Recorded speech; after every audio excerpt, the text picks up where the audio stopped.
27 রোজার রাতে সন্তান ফোন দিয়া বলে, বাবা আমি আগামীকাল রওনা দিলে রাত 2টা-3টায় গিয়া ঢাকায় নামবো, আমি সাহারি তোমাদের সঙ্গেই খাবো। মা বসে আছে, মায়ের সন্তানের বাবাও বসে আছে, সন্তান আসবে। রাত্র 2টা-3টা হয়ে গেছে, সাহারির সময় হয়ে গেছে, সন্তানের খবর নাই। শেষ টাইমে মা বাবা সাহারি খেয়ে ফজরের নামাজ পড়ে দরজার মধ্যে অপেক্ষা করতেছে, সন্তানের খবর নাই। 8টা, 9টা, 10টা বেজে গেছে, মায়ের মনটার ভালো লাগে না। স্বামীকে ডেকে বলে, স্বামীরে আমার সন্তান কই, আমার মনটা ভালো লাগে না, একটা ফোন লাগাও। স্বামী ডাক দিয়া বলে, চিন্তা করো না, ঈদের সময় যানজট থাকতে পারে, চলে আসবে।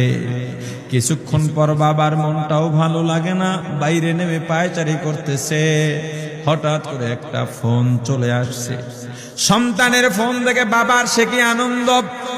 ফোন রিসিভ করে যখনই সালাম দিল, অপর প্রান্ত থেকে সালামের উত্তরে সন্তানের কণ্ঠ পাওয়া যায় না।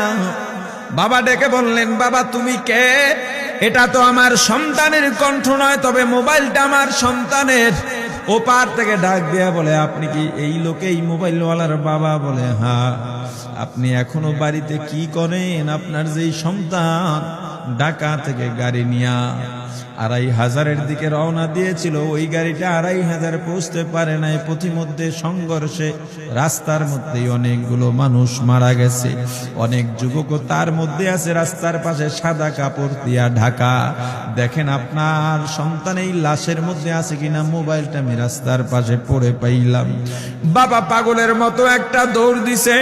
মা মনে করছে সন্তান বুঝি কাছাকাছি চলে আসছে। অন্যান্য সন্তানদের ডাক দেয়া বলে, তোরা কে, কোথায়, এদিকে আয়, তোদের ভাই বুঝি কাছাকাছি আসছে। আমার কলিজার টুকরা সন্তান, তোর বাবা যে আগায় আনতে গেছে, তাড়াতাড়ি নতুন চাদর বিছা, বালিশের কভার গুলো খুলে নতুন কভার লাগা, পানি গরম বসা, আমার সন্তান এসে গোসল করবে। আহারে সবাই ফুলের মেলা, ফুলের তোড়া নিয়ে অপেক্ষা করতেছে। 4টা বছর কলিজার টুকরা বাড়িতে নাই, বিদেশ থেকে আসবে।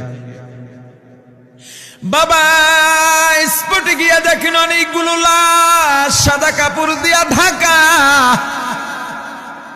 একটা একটা মাথার উপর থেকে কাপড় উঠান আর কৌতূহল বাড়তেছে, কাপড় উঠান আর কৌতূহল বাড়ে। হঠাৎ তাকায় দেখে কলিজার টুকরা সন্তান লাশের মিছিলে শামিল হয়ে গেছে।